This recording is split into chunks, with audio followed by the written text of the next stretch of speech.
There we go.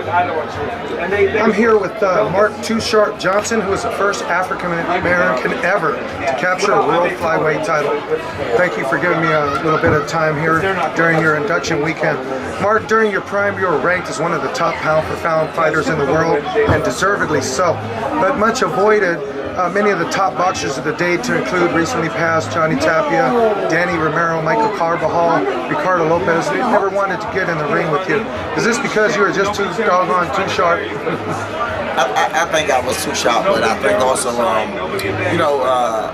when you're dealing with African American flyweight, you're dealing with a guy that got a lot of boxing skills, a lot of flaws, a lot of different things. But most importantly, that I was left-handed. But make no mistake about it, those guys was great. They were great fighters, and I want to just bring the right fights to the audience, like give everybody their money's worth. And that's all I wanted to do. But I didn't care about their name or what they done. What are some of your most memorable moments during your career? Every last one of them. As a flyweight, if you lose one fight, it's hard to get up. So every moment was a memorable moment for me. But most importantly is that I was able to win 3 world titles, and I'm doing wonderful now. That's beautiful. It seems that you were just as busy outside the ring as you were inside. You've got 8 children. Yes. Has any one of them ever decided to follow in your footsteps as a Yes. I have 6 daughters and 2 sons. My oldest son is 23, but I have a 16-year-old son. He started, he loves it, but he's too small. He's only 90 pounds. I have a youngest daughter, Sarah Johnson. She loves it. I mean, she's about 13 years old, 150, and can punch. She's the next lady out there, I think. But other than that, I encourage my kids to do other things like go to college for nursing, doctor, and things like that. I have 2 daughters in college, one at Virginia State University, one at Towson University, and one just getting ready to go to college. So anything other than boxing, I'll push for. I was going to ask you what's life like after boxing, but apparently, courtesy of Joe Cortez, you're going to enter the world of refereeing. Is that correct? Can you speak to that? I wanted to do color commentary. It's tough right now. It's a tough gig to follow. But I said the best thing to be will be start refereeing.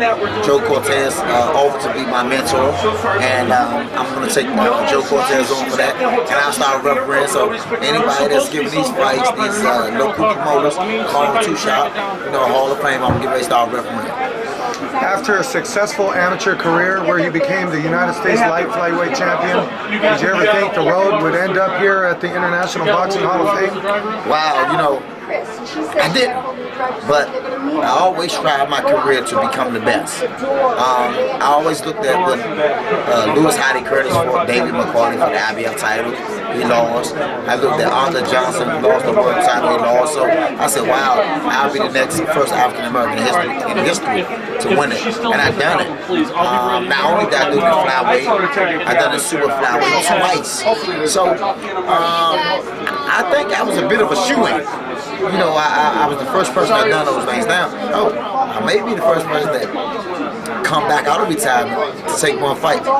So I like to be the first. So we'll see you guys. You might come back out of retirement. Is that what you're saying? I might come back.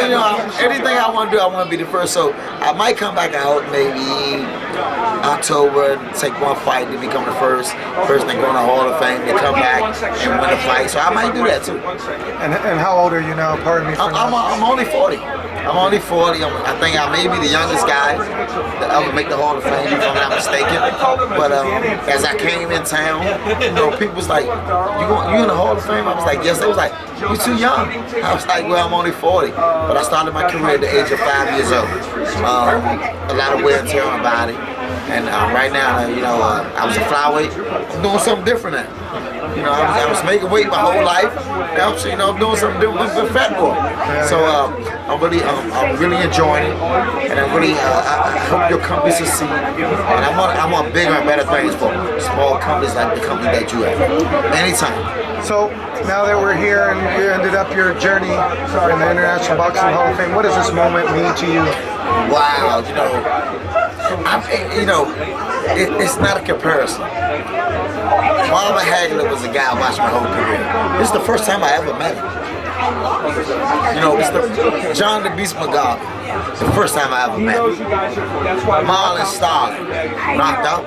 I ain't never been knocked down. The first time I ever met him. I met Tommy Hearns, I met Ray Leonard. You know, but certain guys I have never met before. So to me, it's not even me going to the Hall of Fame. It's those guys going to the Hall of Fame. But it's just a very exciting moment. You know, like I say, these guys I never met before. And I'm sitting hand in hand with these guys. It's like, wow, man. Well, I thank you for your time. Welcome to the Boxing Hall of Fame, and I hope to see you again here every year. Anytime you want to interview, I'll give you my number. 2shopjohnson@AOL.com. Send me anything, anytime. What would you like to say to fight fans around the world before we wrap up? Well, first thing I'd like to say is that it doesn't make a difference how small you are. You can become a heavyweight in the life of boxing, and I was one of those guys that did. Thanks again, Mark. No problem. Hey, listen, anytime. Still shot with you. Man, anytime. I was a fan of yours, man. Anytime, no problem. Come on, let's fight. There you go. This guy's already warmed up. Look at his sweat. You got